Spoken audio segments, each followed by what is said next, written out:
My name is Isabel Colton. I am 68 years old, recently widowed, and I never imagined that the quiet life I knew would split open the way it did. 6 months after I buried my husband, I learned that love can leave behind more than memories. Sometimes it leaves mysteries, and sometimes those mysteries lead you further than you ever thought you would go. It happened on a Tuesday afternoon at precisely 3:17. I remember the time because I was watering the roses outside my porch when the doorbell rang. The sound startled me. For months, my home had been silent, painfully silent, the kind of silence that happens after losing someone you spent 4 decades beside. I wiped my hands on my apron and opened the door, expecting a neighbor or a package. Instead, a man stood there in a charcoal suit, polished shoes, and a leather briefcase gripped as if something fragile or dangerous lived inside it. "Good afternoon, Mrs. Colton," he said. "My name is Alexander Reed. I represent your late husband." The words hit me like cold water. A lawyer, connected to Thomas, after 6 months. Why?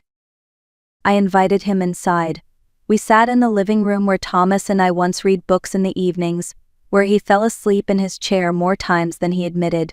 Reed placed a sealed envelope on the coffee table. Next to it, a golden key rested on dark velvet. Heavy, ancient-looking, etched with patterns I had never seen. "Your husband instructed me to give you this today.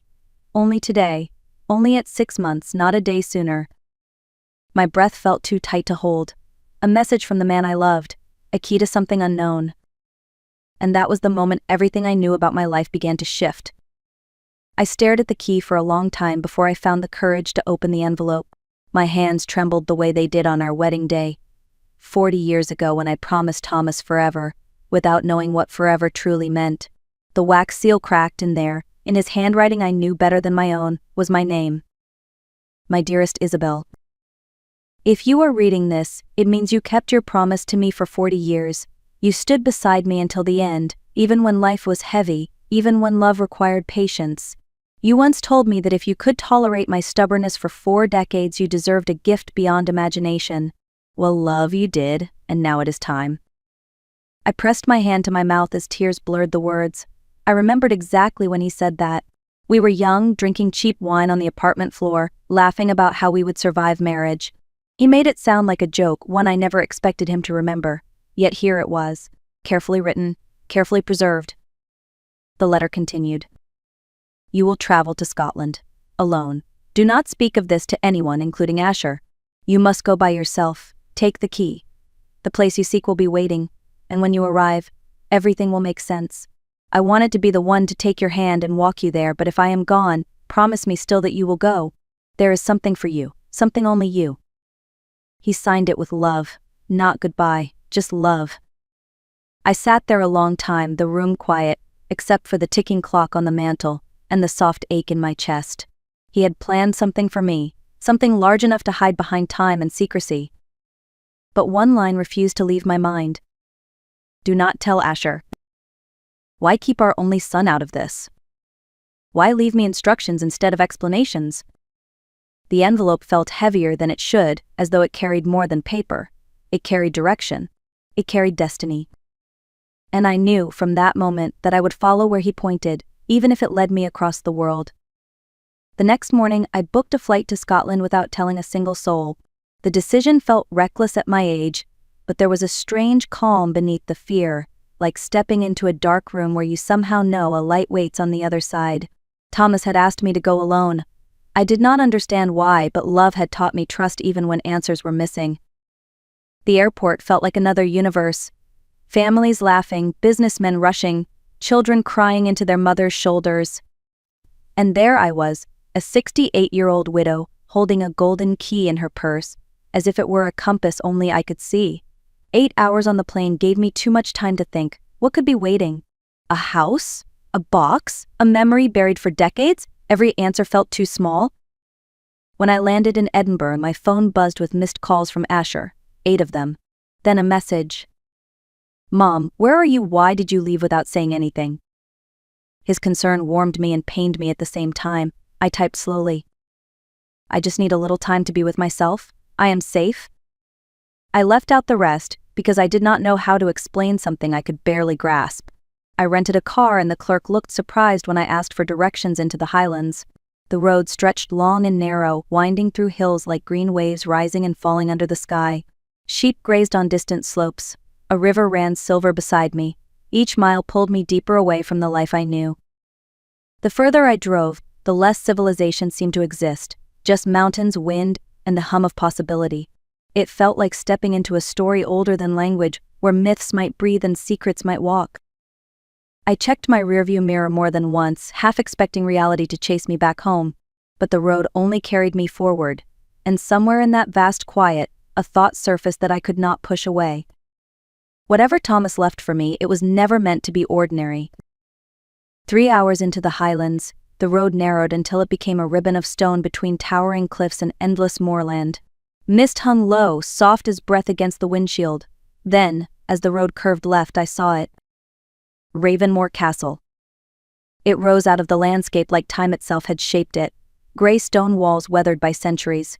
4 round towers crowned with battlements, ivy climbing like veins of history across its surface. It did not look abandoned or fragile. It looked awake, waiting. My hands tightened on the steering wheel. Thomas sent me here.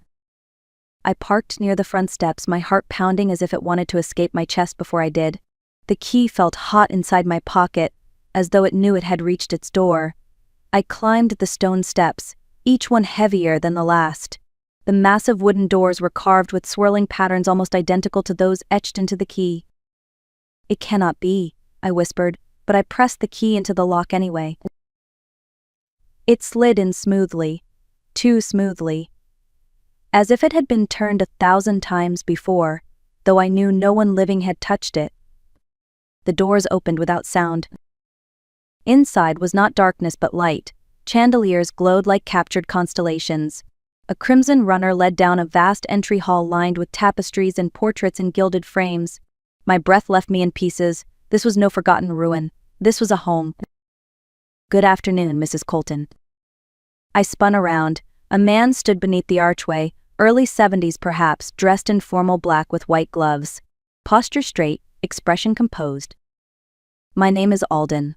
I am the keeper of Ravenmoor Castle." He bowed slightly. "We have been expecting you for 17 years. I could not speak. My voice, my logic, everything I knew about reality vanished in that moment. All I could do was stand there, surrounded by a secret my husband built brick by brick. Alden gestured gently. "Please, there is more you must see." Alden led me through corridors that seemed to stretch forever.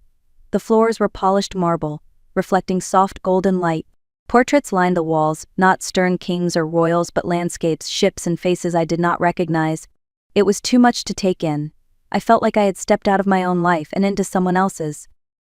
We stopped before a study filled with books that smelled faintly of leather and dust. A fireplace crackled low even though no one had been here when I arrived, or so I thought. On the desk waited a second envelope, my name again, in Thomas's handwriting. Alden gestured, then quietly stepped away. My fingers hesitated, but eventually they broke the seal. "My beloved Isabel. If you are reading this within these walls, then you have followed where I hoped you would go. You must have felt it the moment you stepped inside. This place is yours. Ravenmoor Castle belongs to you. I bought it 17 years ago to prepare for a future I feared I might not live long enough to see." I sat down, sinking into the chair as if my bones gave out. "Bought it? 17 years ago? How?" The next lines answered the question before I could think it. 25 years ago, while working in Scotland, I discovered something I never spoke of. Hidden deep in the highlands was a sealed cavern. Inside was a treasure long lost to history. Gold, jewels, artifacts from a royal lineage forgotten by most of the world. I documented everything. I secured legal ownership quietly and used the resources to rebuild this castle, piece by piece, year by year, so that one day it would be ready for you. I read those sentences again and again. My husband, my historian husband, the man who joked about retirement funds and drove a car older than our son. He found treasure, real treasure, 500 million in forgotten wealth. I could not breathe. And yet he never told me. The final paragraph felt like a hand on my heart. "You deserve something magnificent, something no one could take from you, not even time, not even grief. If I am gone, let this place remind you that you were my greatest treasure, Isabel." The ink blurred with tears, my tears. He had built a kingdom for me in silence, and I had just begun to understand its size. Alden returned when my breathing finally steadied, as if he knew precisely how long grief and wonder needed to settle inside a person. He did not speak, only offered his hand with quiet certainty. "There is something more you must see, Mrs. Colton." We descended a staircase built of ancient stone, the air cooling as we moved deeper underground. The walls tightened, passageways narrowing until we reached a door reinforced with iron. Alden unlocked it with a smaller key he kept close to his chest. For a moment darkness waited like held breath. Then the lights bloomed. Gold filled the room like liquid sunlight, coins in towering glass columns, ruby-embedded crowns, silver chalices older than my country, swords and scepters slept behind crystal panels. Paintings, tapestries, manuscripts lay preserved like history suspended in amber. I took one unsteady step forward, my reflection glittering across polished surfaces. My voice was barely sound. "Thomas found this." Alden nodded gently. He recovered the entire vault and catalogued each artifact. He hired historians and restorers under confidentiality contracts. Every record, every receipt, every legal claim was crafted to ensure this collection would remain yours alone. I pressed my fingers to the glass of a crown. Jewels caught the lights like captured suns. In that reflection, I saw myself not as a widow or an aging woman, but as someone Thomas had chosen to honor beyond death. He believed I was worthy of a kingdom. "Why me?" I whispered. Alden answered with the ease of someone who had waited years to speak truth. "Because he loved you in a way most men only speak of but never prove. Some leave flowers. He left a legacy." I stood there for what felt like hours, touching history with my eyes, holding grief and gratitude in equal measure. It was overwhelming, humbling, terrifying, beautiful. This was my inheritance, my responsibility, my future. But even in all that magnificence, one thought followed me like a shadow. How could I tell Asher? And should I? For 3 days I lived in a surreal blend of awe and disbelief. I walked the gardens at sunrise, studied royal manuscripts in the afternoons, and stood in the vault at night, as if I needed proof it was real. Ravenmoor Castle was silent but not lonely. It felt like Thomas whispered through every stone. On the 4th morning, solitude ended. Alden approached me in the breakfast room, hands folded neatly. "Mrs. Colton, you have a visitor. A young man. He says his name is Asher."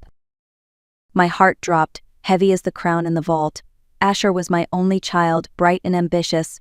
He had been calling and texting for days, growing increasingly anxious about where I was. I never lied to him before, yet here I was, holding a castle behind my silence. I stepped into the entry hall just as he walked through the doors, his eyes wide, his mouth parted. He looked like a child again, seeing fireworks for the first time. But the boyhood wonder did not last. It shifted, calculated, assessed. "Mom," he breathed, "what is this place?" I tried to smile, but emotion tangled in my throat. "Your father left it for me. For us in a way, but mostly for me." He walked slow, turning in a circle, taking in marble pillars, chandeliers, tapestries. The amazement lasted only a moment before curiosity sharpened into intent. "How much is all this worth, Mom?" "You need advisors, legal support, a team to manage everything.